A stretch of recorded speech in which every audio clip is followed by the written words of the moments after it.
Your guess is right. President Akufo-Addo yesterday swore into office Justice Kwesi Enini-Yeboah as the 14th Chief Justice of the country. At a ceremony at the Jubilee House, he expressed his confidence in Chief Justice Enini-Yeboah and indicated that the choice of Justice Enini-Yeboah was not a difficult one to make in view of his level of qualification, the number of years served with distinction on the bench in the Superior Court of Judicature, totaling 17 years initially in the High Court and then at the Court of Appeal and finally at the Supreme Court, and the considerable experience gathered. So what really should be the focus of the new Chief Justice? We're going to be speaking to Justice Remsai, who is a lecturer at the Gimpa Faculty of Law. He joins us via Skype. Good morning to you. Happy New Year, I guess is appropriate. Oh, good morning and Happy New Year to you. So, following an article that you wrote where you say, for instance, that the first challenge will be the much-needed reconfiguration of the entire national structure of the judiciary. Can you explain that to us? Yes.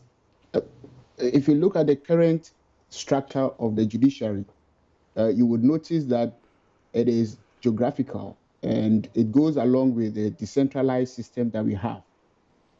The challenge with that system is that it makes it possible for some of the courts to be overloaded, while others are not particularly, overloaded, and that tells you that the distribution of cases is not necessarily matching up with the geographical, location of courts. So what we need to do is to have a thorough review of the entire structure so as to be able to locate courts in places that have a higher, case rate as against places that don't.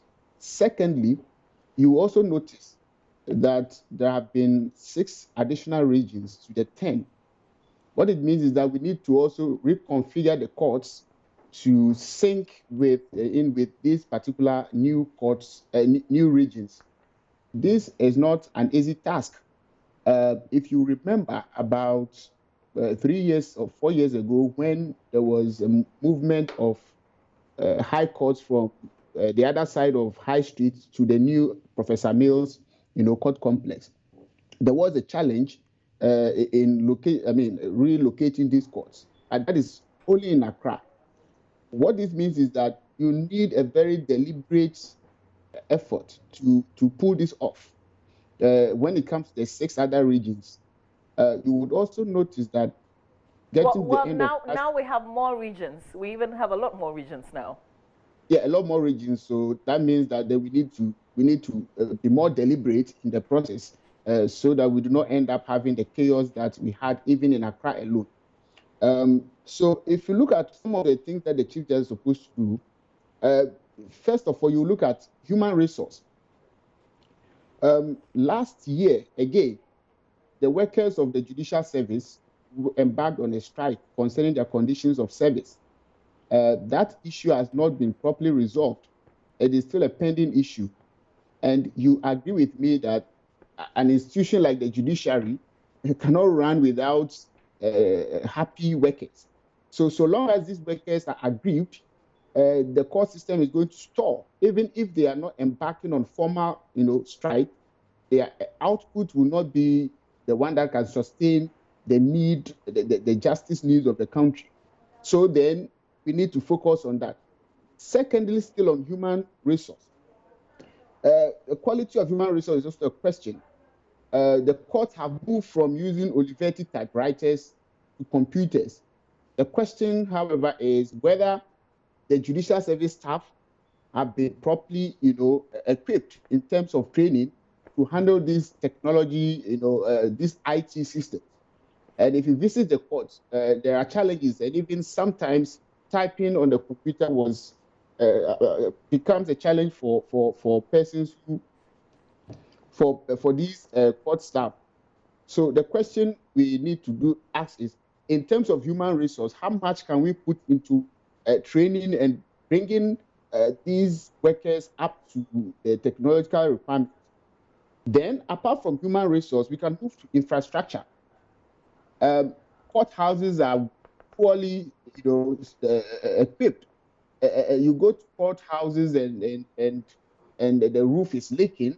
So whenever it rains, judges have to call off hearings. Some courts, even in Accra and Tema, particularly, there is a court in Tema which sits under trees. And you wonder how that will, affect court processes and all. We know that the Justice Sophia Kufu did try to do some work on that with the structures. Of course, there has always been effort to improve the structures, but the effort has not been very concerted. It's been as and when, but there should be a deliberate and nationwide attack on this problem of infrastructure. So the new Chief Justice would have to find a way, and I was happy that yesterday he acknowledged the challenges and said that he's going to find solution to them in his term of office. Quite apart from infrastructure, you will also consider the court process itself.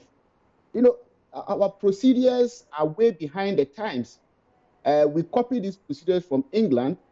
As at the time we're implementing them in Accra, in Ghana, England has moved on from those procedures. For example, in England, a lawyer can, there's a phone line that a lawyer can call to make an application, move the application, a judge to hear the application on phone and give orders. And when the orders are given, immediately it is transmitted and published for enforcement. I mean, can you imagine such a system in Ghana, how it will cut down on the workload of courts and even traffic around the court alone? So as technology comes, we need to look at the court processes again, which is a major call on we have something called the Rules of Court Committee. So it is something that the CG also has to look at. And quite apart from even these things, the cost of justice delivery. 2 or 3 years ago, we introduced something called witness statement. Previously, what used to be done was you call a witness and he comes into the box and speaks and the court records. The witness statement has it said that the witness doesn't have to say the things in the courtroom. He has to write it down and then submit to the court by way of evidence. The question hanging around that project or this new procedure is how effective has it been? The purpose was to facilitate, court hearing. But so far, there seems to be no evidence that that process is actually facilitating the court processes in terms of time. Looking at Ghana, we are heavily oral, community, and the issue of whether clients who has not really spoken in his mind in the witness box serves justice to him or her. So these are things that we need to look about. We cannot do this if we continue running a judicial system which circles around the Chief Justice alone. And that's one major step that we need to take. The judiciary is as huge as the executive, because wherever you find the executive in this country, there's a judiciary office there. Unlike Parliament, which has one place in Accra, the judiciary is as wide and as spread out as the executive. But isn't he the most powerful in terms of the structure? Yeah, he's the most powerful. But the question then is, just like the president doesn't take every decision in every corner of the country, the Chief Justice needs to also understand that the judiciary has gone beyond what he can do. So there must be a deliberate effort at decentralization and delegation. So, for example, if you have let me give a typical example of what a CJ does. If I have a case in let's say High Court 1 in Accra, or even District, and I have a challenge with the proceedings, some of the processes require that I should petition the Chief Justice personally, and the Chief Justice will have to sit and invite the petitioner to hear these matters in his office and give an order. I mean, how possible is that, looking at the number of cases and the number of courts we have? So there should be some form of delegation and institutionalization of these delegation procedures. So with what you know about, with what you know in terms of the kind of person that he is, are these things that he will be open to? How much of what you've stated in terms of the challenges and the expectations do you think he can actually do? I have no doubt whatsoever that the Chief Justice, Justice Eni Yeboah, is very much aware of this. He has been assisting. One thing we do not know from outside is that the other justice of the Supreme Court assist the Chief Justice. So he's very much aware of these challenges. What I am not sure of is whether he's predisposed to, and I know he's willing to change some of them, but the question of the extent to which he's willing to go is what I cannot speak to at this moment. But it's still early days, and he has 13 good years to be in office. That means that relatively, it's a lot of time to start some of these projects and complete them. So as I see it as a challenge, it's also an opportunity for him to make an impact and carve himself in the history of Ghana's judiciary as the justice or the chief justice who has been able to change the landscape of the judiciary and has made access to justice, easier, cheaper, and with little effort. Well, just the last thing, you talked, and when you started with the challenges, and you talked about the human resource, we talked about conditions of service, and yesterday we had him call on the president saying that he couldn't execute everything by himself, and I was thinking he's thinking financial, because if you're looking at the executive, so my question is, how can he get the executive to commit to what he intends to do in terms of releasing monies, if you like, for his projects? Yes. So in that regard, it's then again a question of politics. And let's face it, you will not be a chief justice unless you have some friendship or some relationship with the person who is appointing you. In as much as we like to say independent of the judiciary, and being a chief justice appointed by the president in office, at least for so long as this president is in office, I believe the chief justice will be able to have his ears. But then again, the question is, when this president leaves office, how is the relationship going to be between him and the new president who may come? It's a question that the chief justice would have to ponder over in his decisions and his action even now. And we are all aware of the political, undertone behind this, and even some of the commentaries we hear on radio and all that. So it is a question that the chief justice himself would have to sit down and ponder over. That, well, I'm the chief justice of the Republic of Ghana. How do I perform my office in such a way that I do not become an enemy because obviously this current president will not be in office for the 13 years that he'll be there. Definitely, then it means that relationship has been there. And we have seen situations where the executive, and indeed have the capacity to deny funds to some of these independent judicial, bodies. So it is something that the chief justice himself has to sit down and think about. How do I conduct my in such a way? We wait to see. I remember last year speaking to you on Constitution Day about the essence of the day. Just real quick, in some few seconds, what did you spend your time on in terms of the Constitution yesterday? Did you think about the Constitution at all? Yeah, I did. And it's always important to do that on such a day. And some of the things that came up is the question of constitutionalism. When you talk of a constitution, you are not just talking about the letter of the constitution. There is something called the spirit of the constitution, which brings to bear the issue of how do we run the state in such a way that those who have public power do not become extremely too powerful to the extent of abusing the power.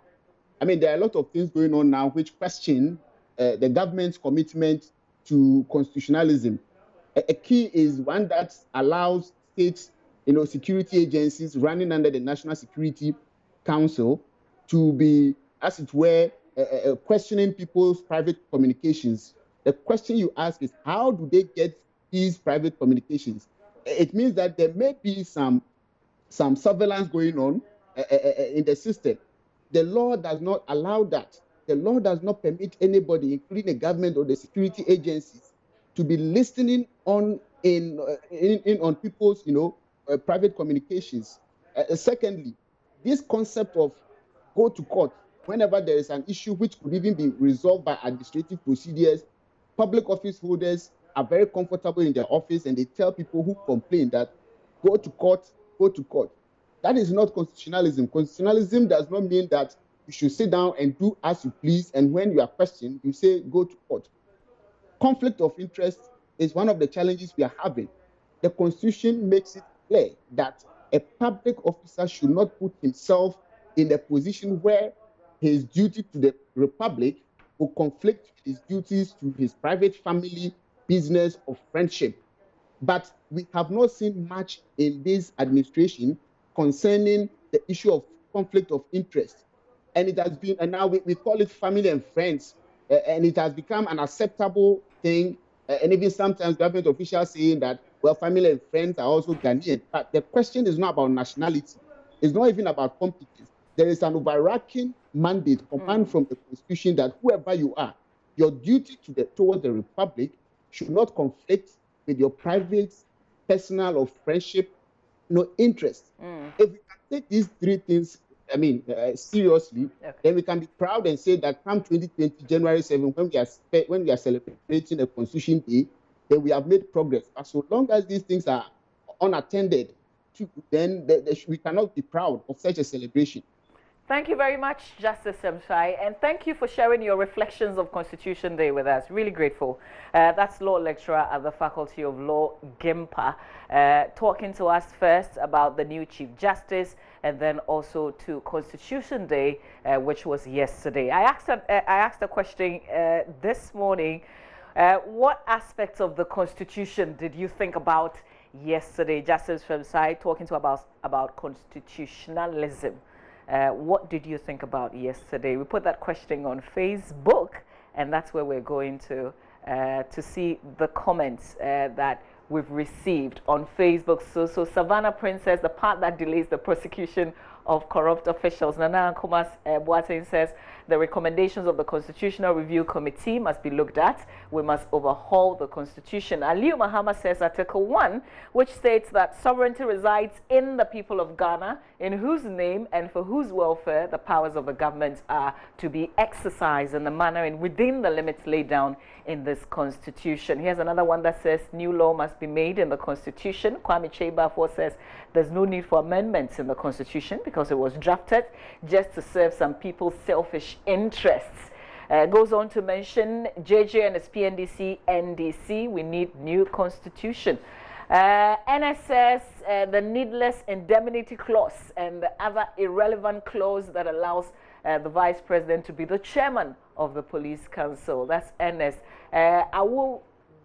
Awore says the part that allows 70 years above to become president. Maximum age limit should be 65 years. PK Amufa says the useless ex gratia, this is book robbery, daylight robbery. Unfortunately, those who amended are the ones benefiting. Charles Edu says from Gomoa Jamai, Article 1, Clause 2, this Constitution shall be the supreme law of the land, and any other law found to be inconsistent with any provision of this Constitution shall, to the extent of the inconsistency, be void. I am impressed. I was thinking not so many people would think about the Constitution itself, but just enjoy the fact that no work, no school, there will be holiday. Thank you so much for sharing your thoughts with us. There are many more which will come up later on Joy News Interactive. But this is where we have to end this conversation. Make way for show business. Becky is up next.